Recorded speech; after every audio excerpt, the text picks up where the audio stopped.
Nah, selanjutnya akhir pekan ini pemirsa kita akan menuju ke kawasan Cianjur, Jawa Barat, di mana ada tauco. Nah, ini merupakan bumbu makanan khas yang terbuat dari kacang kedelai. Ya, muncul sejak tahun 1800-an, proses pembuatan tauco memakan waktu hingga berbulan-bulan. Dan berikut kisahnya kita hadirkan dalam Inspirasi Akhir Pekan.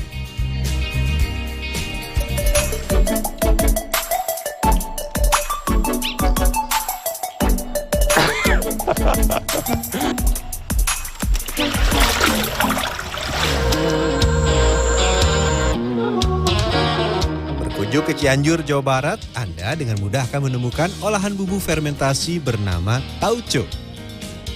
Di kota ini tauco sudah menjadi ikon dan kerap dijadikan oleh-oleh para wisatawan yang datang ke sini. Salah satu produsen tauco yang legendaris berada di kawasan Cijedil, Cugenang, Cianjur yang sudah ada sejak 1880. Di sini produksi tauco dilakukan setiap hari dan masih secara tradisional dikelola generasi keempat. Kacang kedelai jadi bahan utama dalam pembuatan tauco. Di pabrik ini, sekali produksi bisa mencapai 1 kuintal kacang yang diolah. Hanya kacang kedelai berkualitas yang akan diproses. Mengayak harus sabar ya, sedikit demi sedikit agar kedelai terolah dengan baik. Selanjutnya kacang kedelai akan masuk proses penjemuran. Bismillahirrahmanirrahim.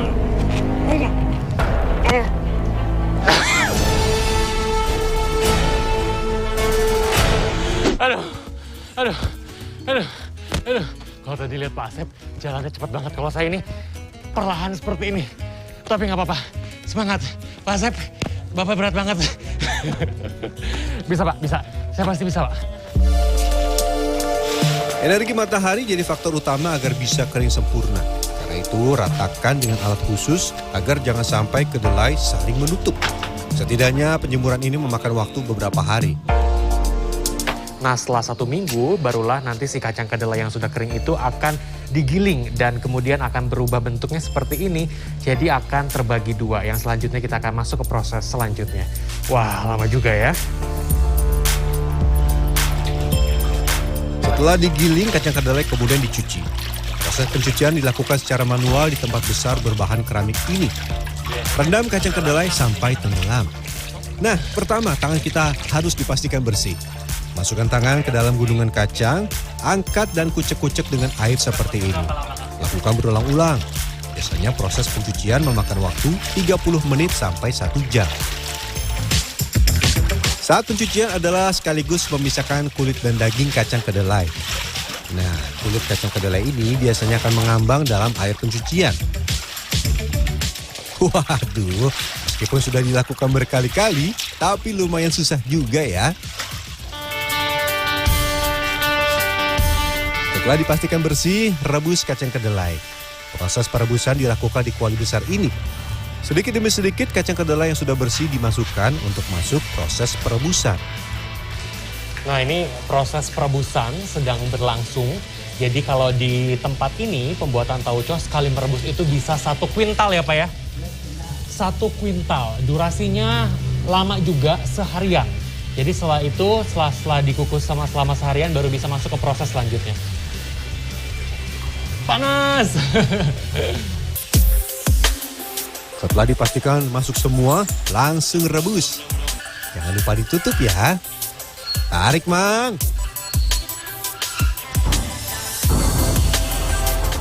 Proses perebusan masih dilakukan secara tradisional dengan menggunakan kayu bakar.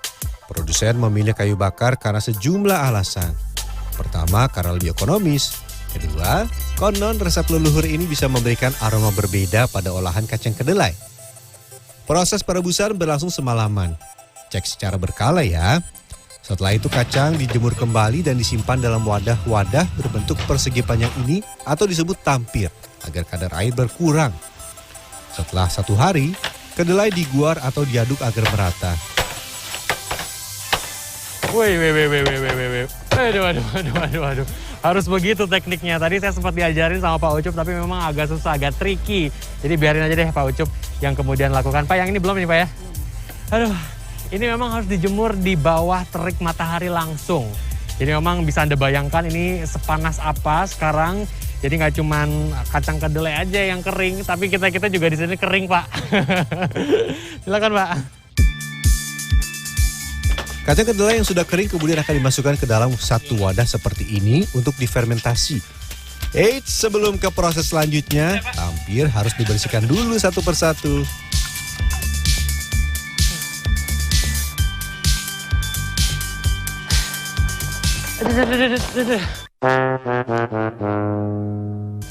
Aduh.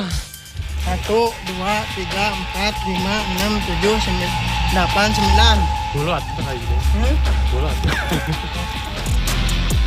Setelah beres urusan tampir, kita kembali ke proses produksi. Kedelai diperam di dalam ruangan sampai tumbuh jamur. Pada tahap ini, bakteri yang berperan didominasi oleh Geobasilicus Weissela bacillus, Staphylococcus, dan Streptococcus. Hasil fermentasi selanjutnya berubah berwarna hijau dan akan dijemur kembali. Proses penjemuran ini bertujuan untuk menghentikan proses fermentasi. Fermentasi tahap 1 beres. Selanjutnya, fermentasi garam atau fermentasi kedua. Fermentasi garam dilakukan di sisi lain dari pabrik pembuatan tauco, tepatnya di tempat ini. Proses fermentasi dilakukan dengan cara menyiapkan garam dalam patiman dan mencampurkan ke dalam air yang mendidih.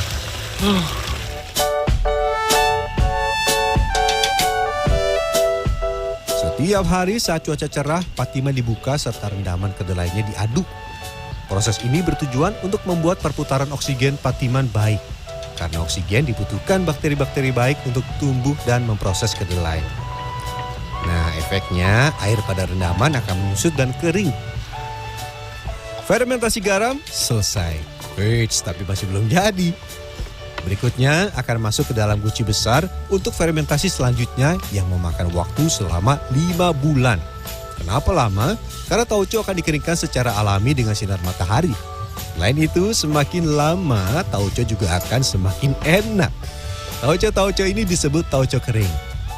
Nah, di sini dijual juga tauco basah yang sebelumnya sudah diolah dengan bumbu-bumbu rahasia tauco cap meong. Untuk tauco basah, tauco kering dimasak kembali bersama gula 1800. Kemudian pada tahun 1920-an, tauco mulai berkembang menjadi industri yang disesuaikan dengan bahan yang ada di Indonesia. Ternyata melelahkan juga ya menjadi seorang pengusaha tauco. Terutama terik mataharinya yang bikin badan kepanasan, tapi nggak apa-apa. Mudah-mudahan ini bisa menjadi inspirasi untuk Anda. Kiki Haryadi, Rizky Rahadian, Cianjur, Jawa Barat.